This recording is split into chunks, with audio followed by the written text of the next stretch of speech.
Assalamualaikum warahmatullahi wabarakatuh.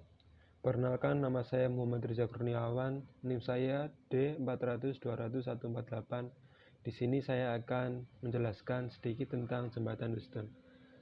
Apa sih jembatan Wheatstone itu? Jembatan Wheatstone adalah susunan rangkaian listrik guna mengukur suatu tahanan yang tidak diketahui besarannya. Fungsi dari jembatan Wheatstone yaitu guna mengukur nilai suatu hambatan dengan cara arus yang mengalir. Galvanometer sama dengan 0 sebab potensial ujungnya sama besar.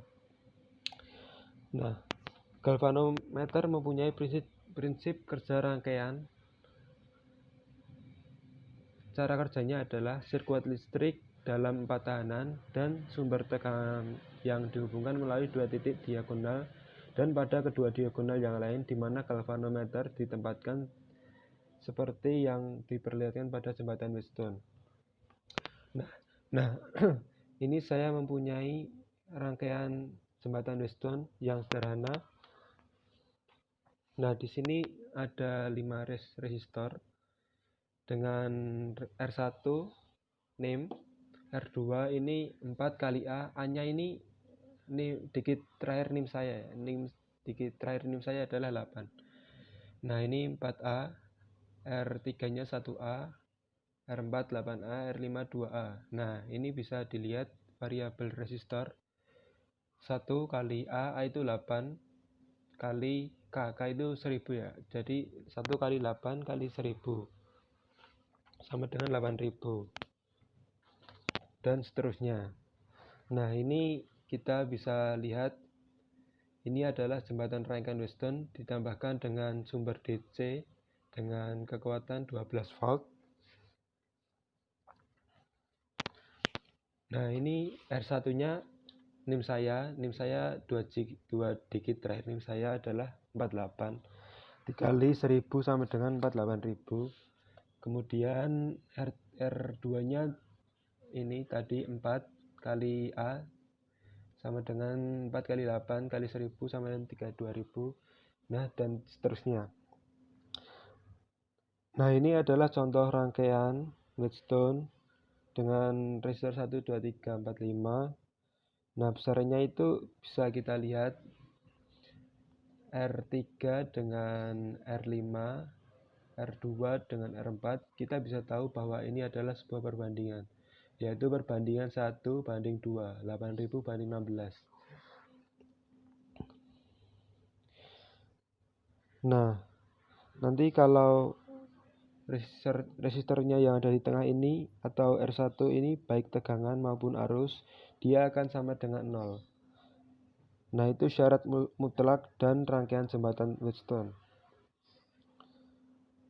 Nah, sebelumnya dari dua perbandingan itu akan kita bisa deteksi dengan mengkalikan silang. Jadi R3 kali R4 atau R2 kali R5.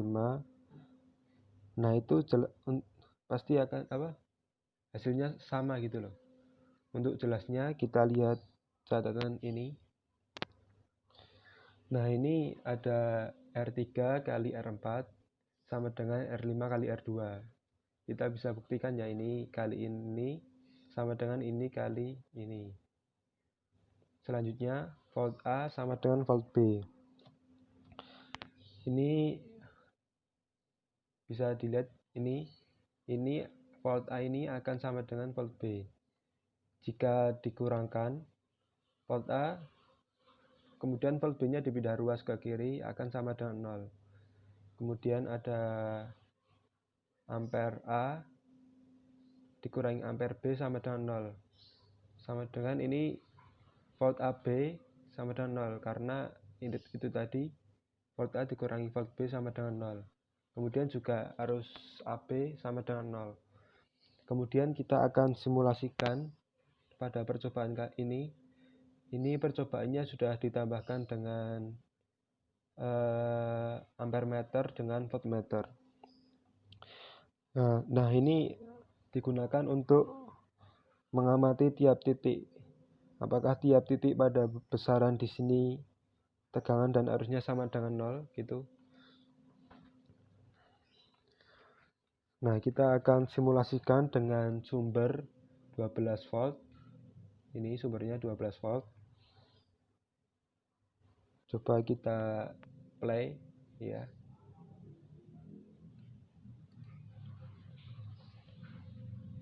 Nah, ini bisa dilihat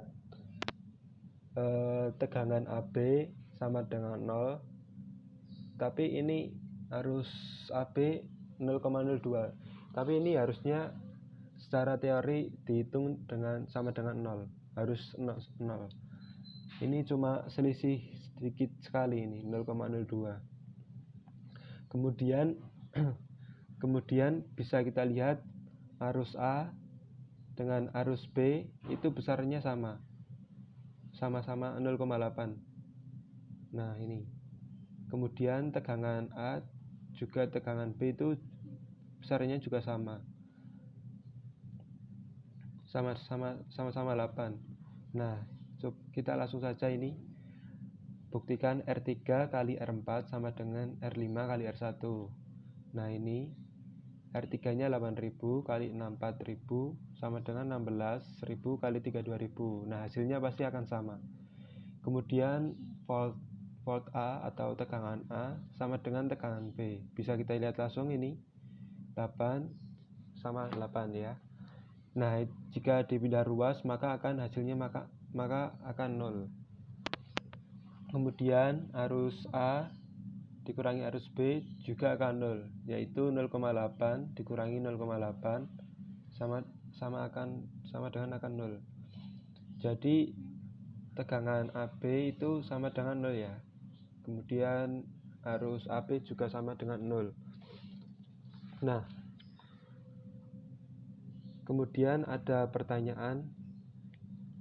Yang pertama, apa yang terjadi jika R3 dikali R4 tidak sama dengan R5 dikali dengan R1?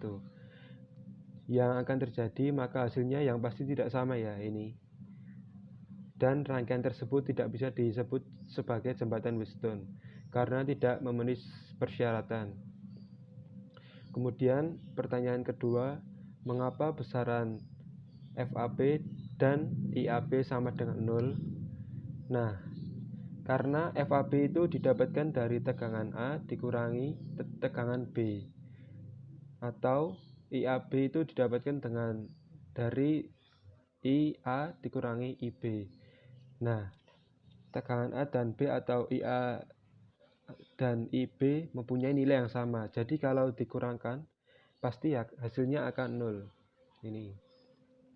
Kemudian yang ketiga, jika besaran FAB dan IAB tidak sama dengan 0, maka apa masih dapat dikatakan jembatan Wheatstone?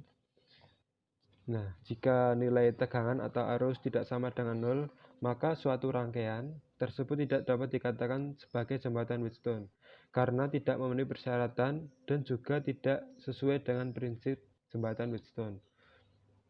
Kemudian jelaskan fungsi jembatan Wheatstone dalam kehidupan sehari-hari.